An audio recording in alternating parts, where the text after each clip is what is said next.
Mr. Acosta, is there anything that you want me to consider before I impose a sentence?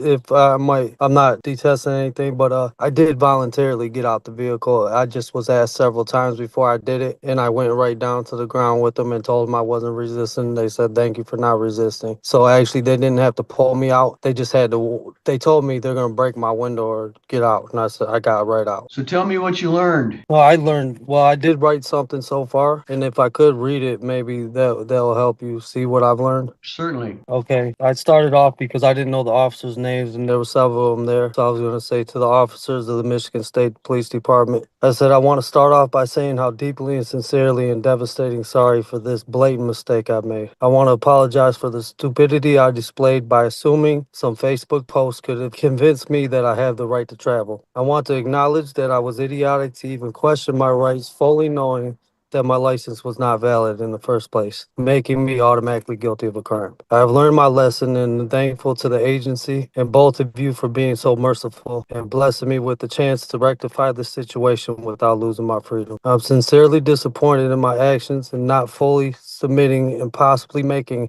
any of the officers feel uneasy. I know the job, or should I say, the service and career and the duties you all carry out are very dangerous and very, very necessary to the democracy we hold dearly. Again, my deepest and sincerest apologies. Much love and respect, Citizen Daniel Fernando Acosta the First. Thank you all, and especially for your service. Well said, Mr. Acosta. This is 26 TRD 02043.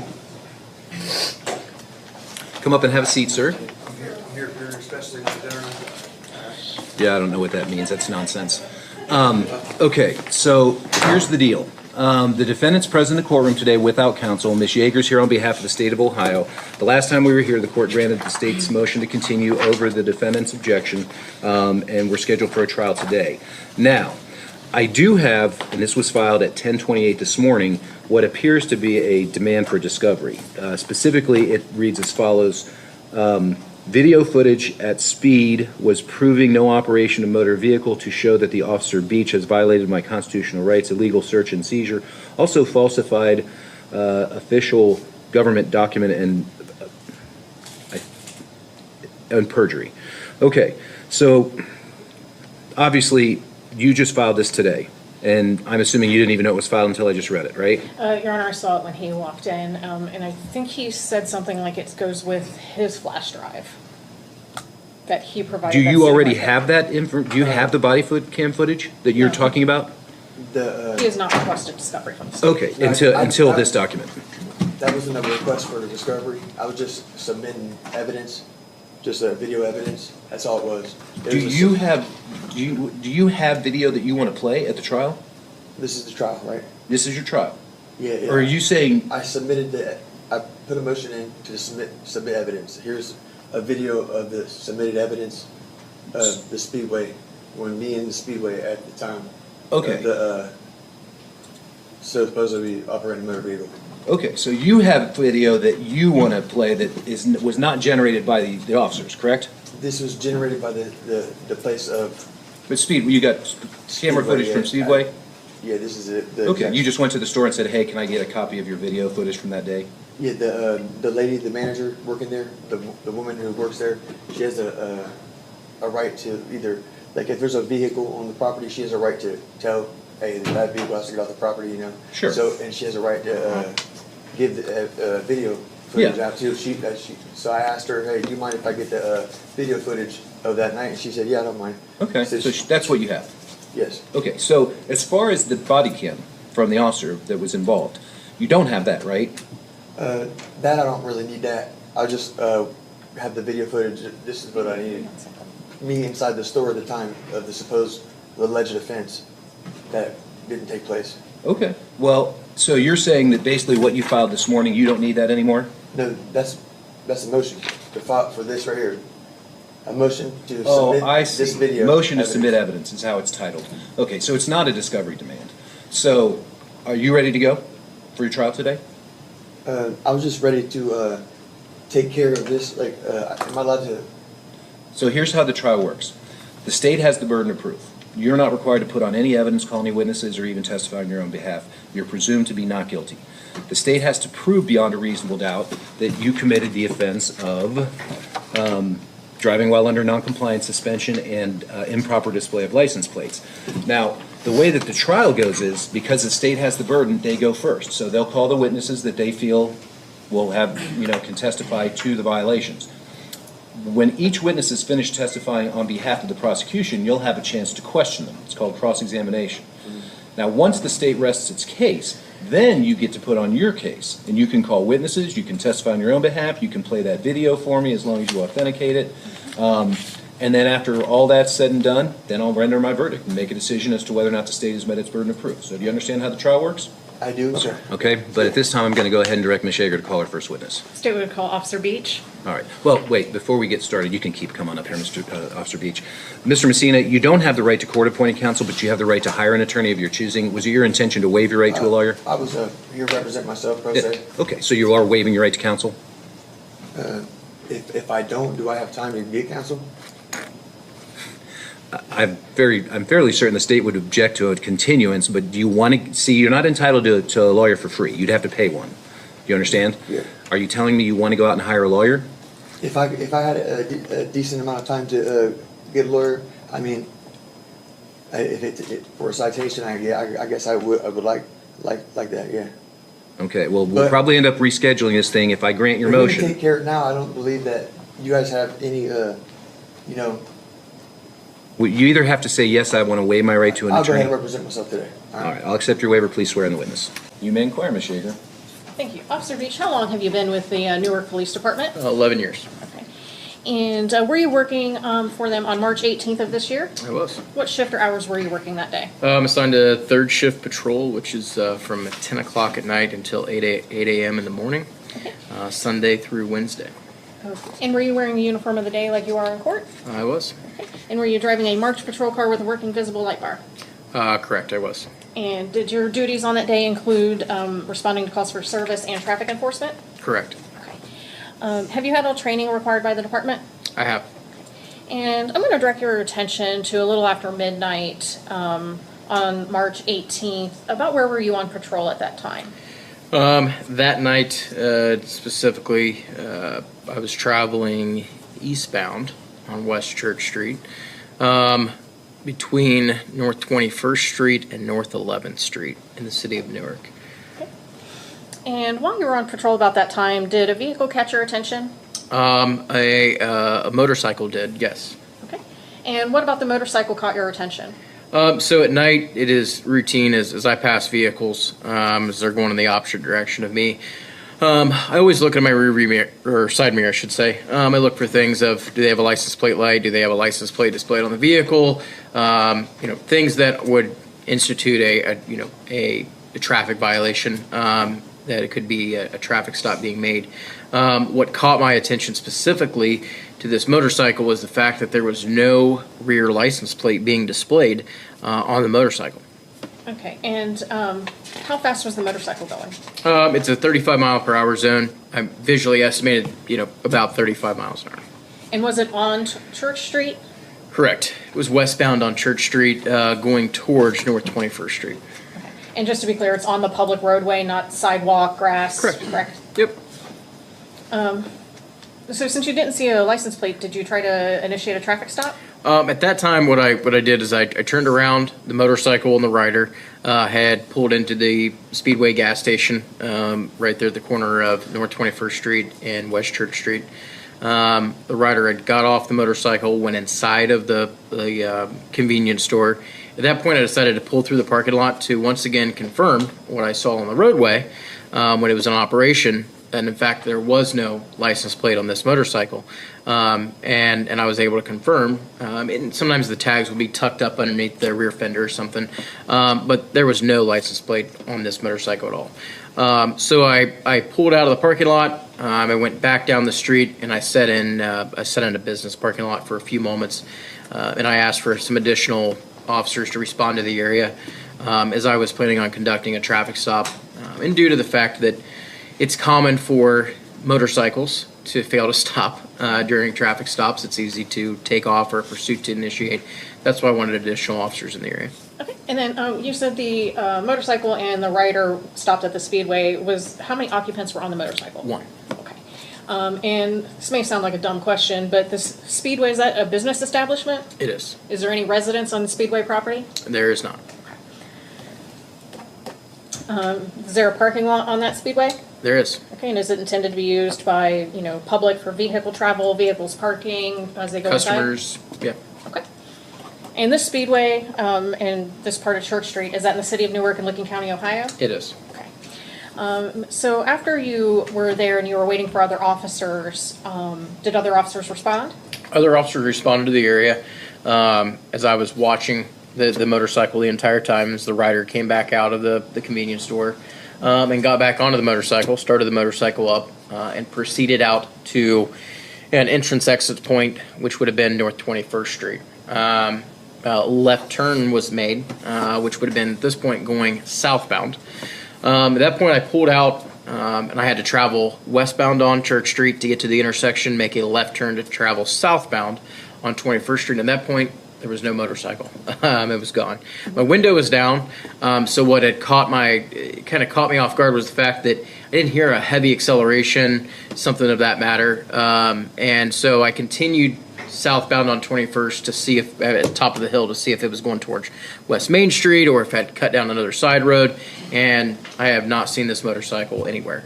So at that point, I radioed Officer Garber, who was in the area, to check the speedway. As I was not seeing this motorcycle. A few moments later, Officer Garver advised that he had located the motorcycle back behind the building, and it was not occupied at that point in time. Did you return to the speedway? I did. And did you again view the motorcycle at this point? Yes, it was the same motorcycle that I'd seen previously on Church Street, operating on public right-of-way. It was the same motorcycle that I'd seen in the parking lot. It's the same motorcycle that pulled behind the building and now is not occupied. Okay, and still have no license plate? Still no license plate. Okay. So were you able to determine who operated this motorcycle, who got it there? Yeah. So I was able at that time. I obviously was able to observe what the rider was wearing when it was on the roadway, what he was wearing while he was at the speedway, at the gas station, and when we began to look in the area, my first thought was the rider had exited the motorcycle and maybe took off running through a backyard, something of that nature. But we decided to go inside of the speedway. At that point, we determined that there was someone in the bathroom, and it was later determined that it was in fact the rider that was on that motorcycle in the bathroom. That I can identify across from me here at the defendant's table as Tyler Messina, who was the rider of that motorcycle that night. Okay. So you said you recognized what he was wearing on the motorcycle the first time he came to Speedway and when he left Speedway. Was the person in the bathroom wearing those same clothes? Correct. And that was the man seated to my right? Correct. Okay. And you later identified him as Tyler Messina? Correct. Okay. Your Honor, let the record reflect the witness identified the defendant. Record will so reflect. Thank you. So based on your observations, did you speak with Mr. Messina about why you were approaching him about this motorcycle not having a plate? I did. Okay. And were you able to get his identification in some way? Yeah, it took a bit. Tyler was rather uncooperative for a while. He was detained due to obviously the investigation of the traffic infraction that incurred. I ran him through my mobile leads terminal and discovered that he did not have a valid license. He was under a license suspension. He does not have a motorcycle endorsement to be operating a motorcycle on a public roadway, and of course the fact that the motorcycle did not display a license plate. Okay. So you said you're in your mobile unit, so that's in your cruiser? Correct. And that pulls up a driver record for whatever suspect you put their information in, correct? Correct. And whenever you submit any citations or anything to the court, do you also submit the record as you viewed it that day? Yes, it's so the record that is viewed in our car. It pulls from the Ohio BMV. So a driver abstract or a driver record is exactly what you're going to see if you pull it from the BMV itself or the court file. Okay, thank you. Your Honor, may I approach the witness? You may. I'm gonna show you what I have marked as plaintiff's exhibit 1, Where's that? right there. Okay, what are you showing me? Driver record? Yep. And what's that got to do? Well, we're gonna find that out. Mr. Beach, this is marked as plaintiff's exhibit 1. Correct. You go ahead and flip through that and let me know when you're done. So this is exactly what I was talking about. It's rather long. So this is a driver record history specifically regarding to Tyler Messina. Okay. And does the name, date of birth, social security number, does that match that Mr. Messina gave you on March 18th? It does. Okay. And what is the status, according to that B&V report, of his driver's license? It shows that he is suspended. Okay, and what kind of suspension? He should be under a FRA non-compliance suspension. Okay. And does it list any endorsements for him? It would if there was any, but there's no endorsements. Okay. And then if you look under, I believe I highlighted it, the first one that says a non-compliance suspension. Correct. What are the FRA dates that are listed? It was recorded on 11/13 of 2023, and that is from 12/22 of 23 until 12/22 of 2028. So with this being 2026, it's still a valid suspension. Okay, so he would need an SR 22? Correct. Okay. And does it say next to that suspended or does it say compliance? It says non-compliance. Okay. Thank you. And is this a true and accurate depiction of the driver record that you saw that night? Looks nearly the same. Absent the Yeah, sticker and the highlights, yeah, identical. obviously. Yeah. May I say something? Do you have an objection, or do you have a question? Well, I have objection, a few of them, but the main ones are well, it's nearly the same. Well, what's nearly the same about it? And what's That's going to be part of your Okay. cross-examination Okay. when you have your opportunity to question the witness. Ms. Yeager, you may continue. Was the only thing that you saw different the highlights and the exhibit sticker? Yes. Were there any other differences that you noted? No. I mean, driving history is exactly the same that it would be on leads than it is on that B&B driver abstract. Thank you. Did you ultimately issue a citation to Mr. Messina? I did. Okay, and what did you cite him for? I cited him for three things. One would be the FRA non-compliance suspension. The second would have been the operating a motorcycle or vehicle without a motorcycle endorsement. And the third would have been operating a motor vehicle without license plate. Nothing further at this time for Officer Beach. Okay, so now, Mr. Messina, it's your turn to ask the witness questions. Now, it doesn't take the form of you telling him what you say happened. It takes the form of you asking him questions, because you'll be able to testify on your own later on. But what questions do you have for Officer Beach? Officer Beach, how you doing? Good. A couple of questions for you. Okay.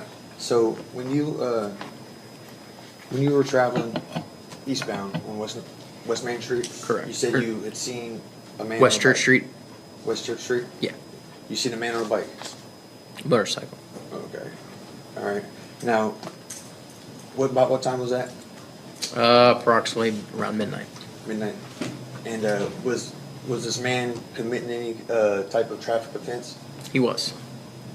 Now, so when you passed him, he was coming towards you, and you seen him commit an offense. Correct, I did. Now, what was that? He was operating a motor vehicle without a license plate. Okay. Now it was dark that night, right? Correct. And you're going about 35, Roughly. and say he's going about 35, right? Mm-hmm. And so you just seen a normal driver coming down the road, and you just said, "Hey." You glanced over and said, "Oh, there's no license plate." And being that it's late, you didn't just think that maybe you just had it, overlooked it, or you for sure seen that. Absolutely. I mean, the fact that I turned around to make sure what I seen the first time was accurate. That's why I pulled back into the parking lot of the Speedway to confirm that, in fact, what I seen on the roadway was true. Now, was this man verifiable? Like you knew and seen who this person was? Considering he was the only one on the motorcycle, yes. Okay, and what time did you pull back into the speedway to do your check, you said? This was all sequential to when I passed the motorcycle on West Church Street. Yeah, but did you, like, your catalog says that at 17:51, so that'd be 12:17, 51 seconds, Correct. that you had called in for a white male with Carhartt 6 foot tall. So being that you said he's 6 foot tall, and how did you know his height, and how could you visual his height, being that he was on a motorcycle supposedly? The fact that he had got off the motorcycle and walked into the convenience store and walked back out.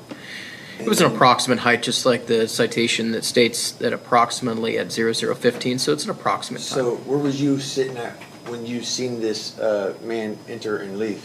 I was actually sitting to the east of the speedway. I was in a Edward Jones parking lot, Now, where's that at?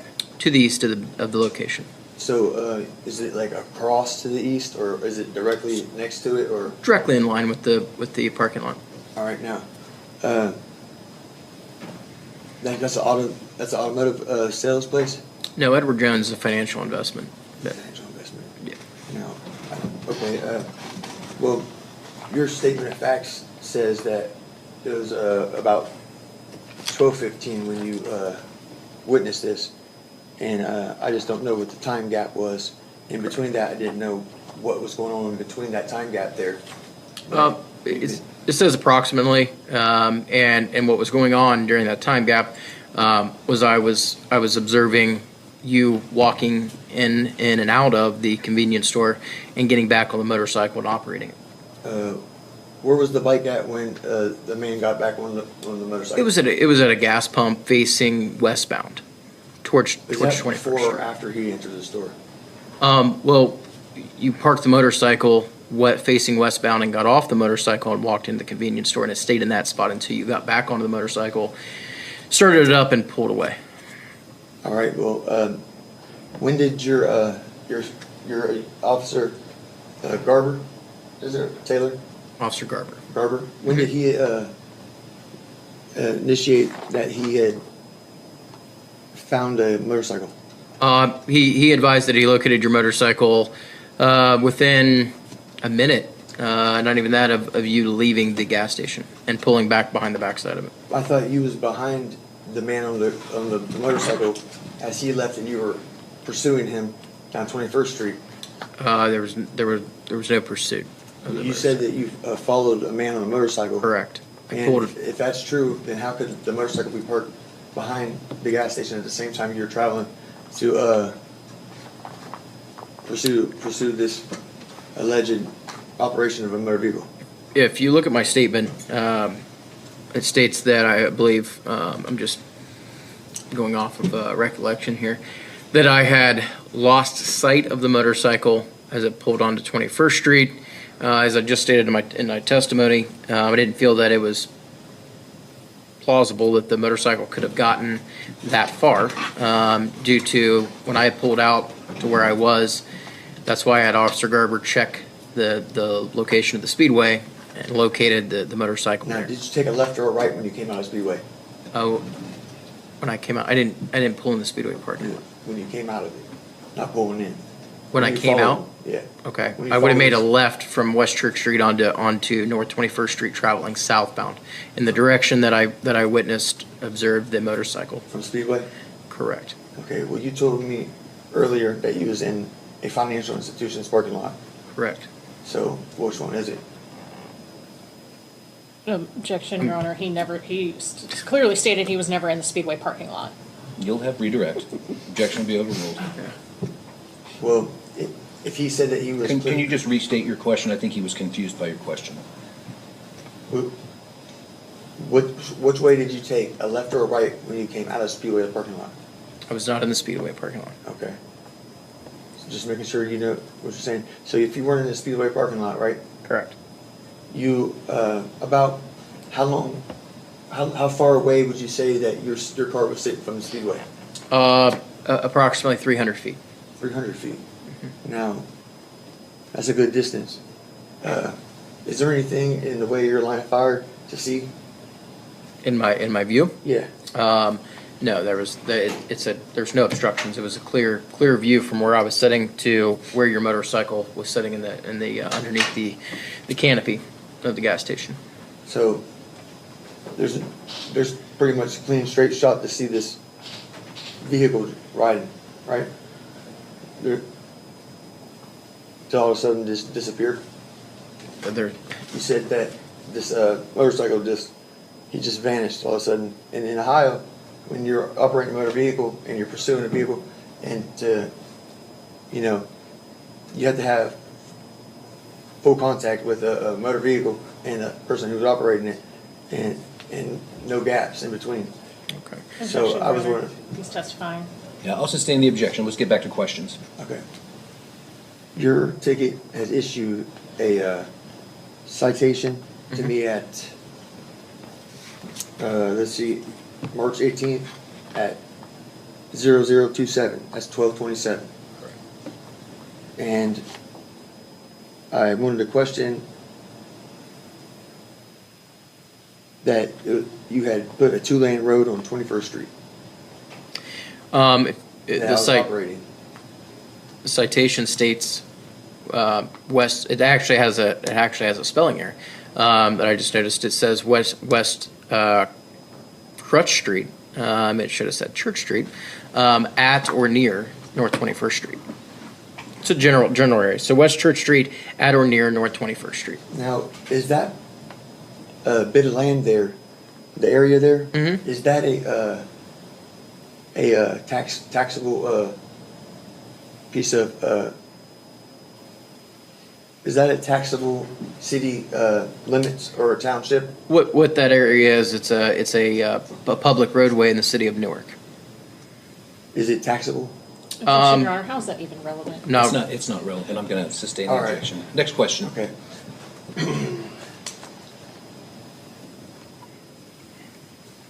All right.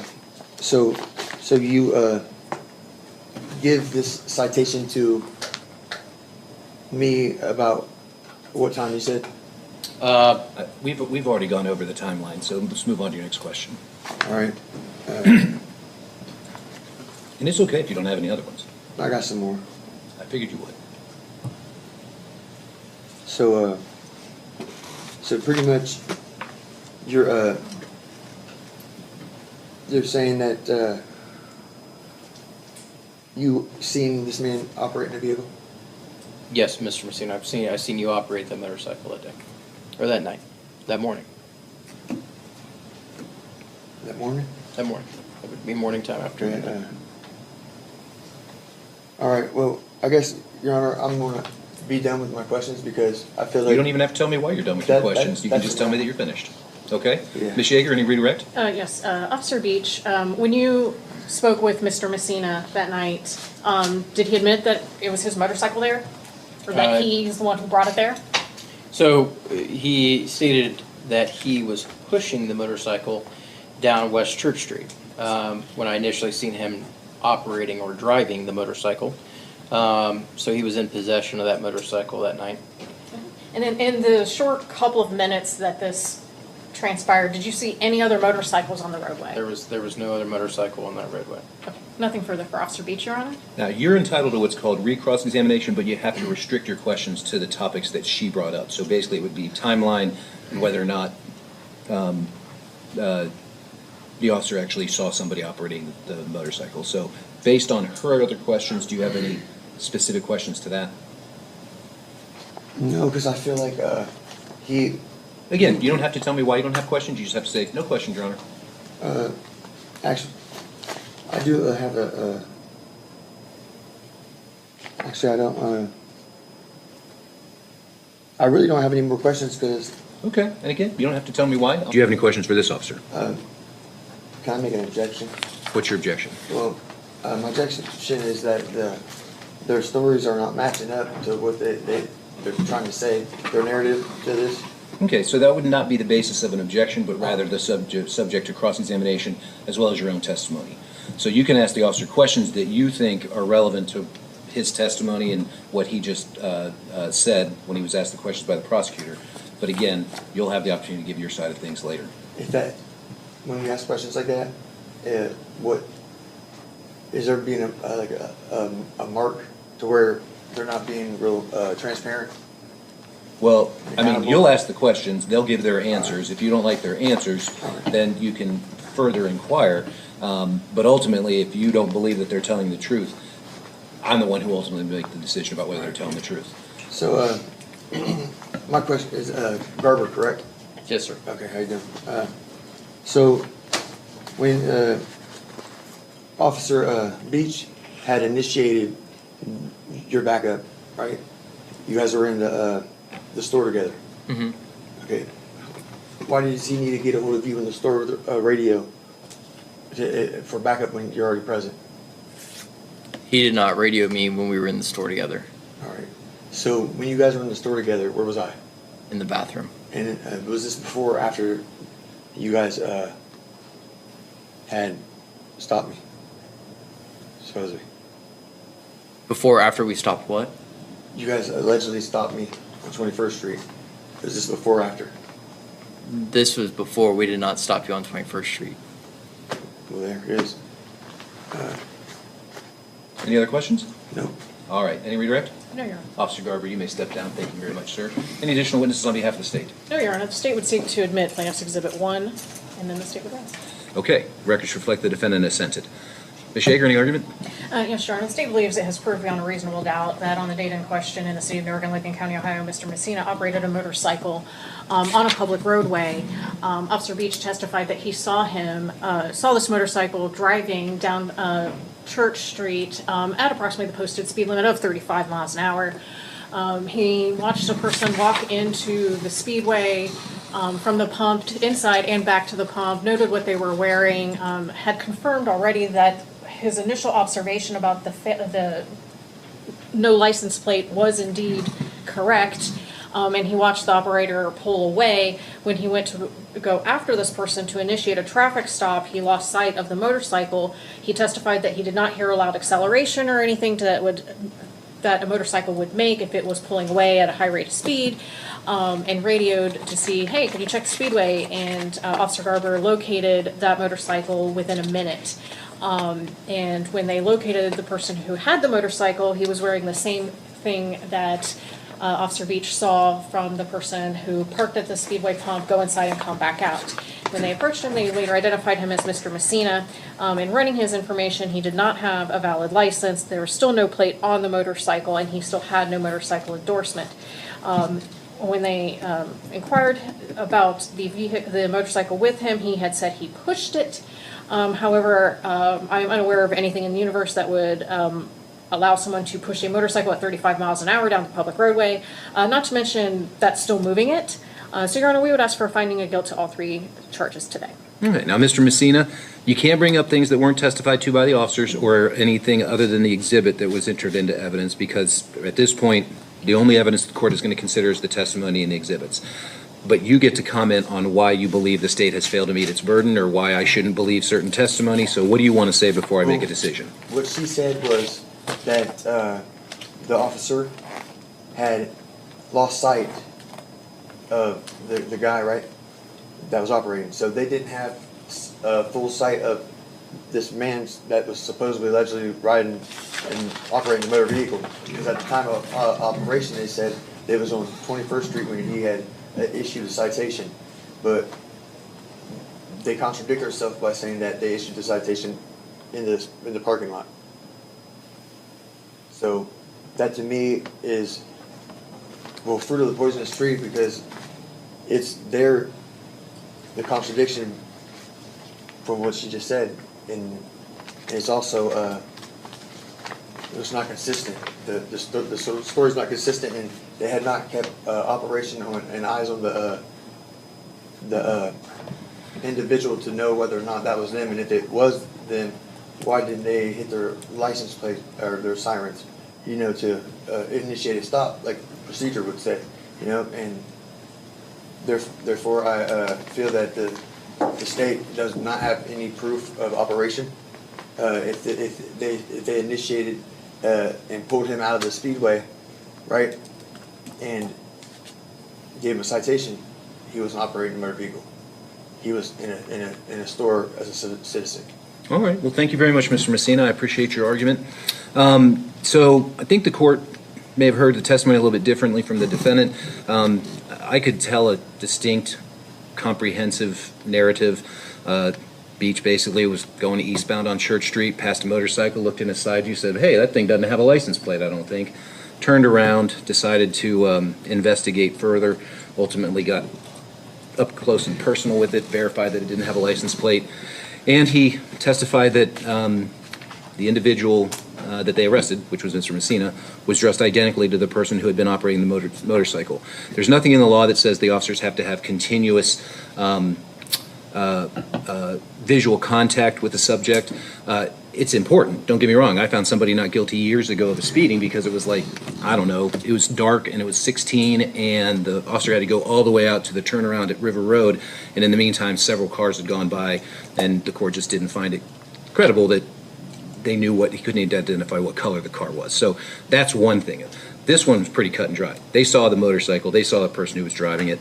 They ultimately located that individual in the bathroom of the Speedway, identified them as you, and after checking the motorcycle itself for a license plate and the driving records from the Bureau of Motor Vehicles and verifying that there was an active suspension as well as no motorcycle endorsement, they issued their citation. A lot of what the defense is focusing on, I think, are details that, there are small discrepancies in almost every case. But I do feel that the state has met its burden here. Now, in a minute, I'm going to explain to you how you can appeal my verdict of guilty and any sentence that I impose. But for now, you have a right to comment on sentencing, not guilt or innocence. I know you disagree with my decision there. That's what the Court of Appeals is for. But as it relates to the sentence, is there anything you want to say? Like, well, Judge, take it easy on me. I don't have any money. Or, hey, I don't know what you do. I'm loaded.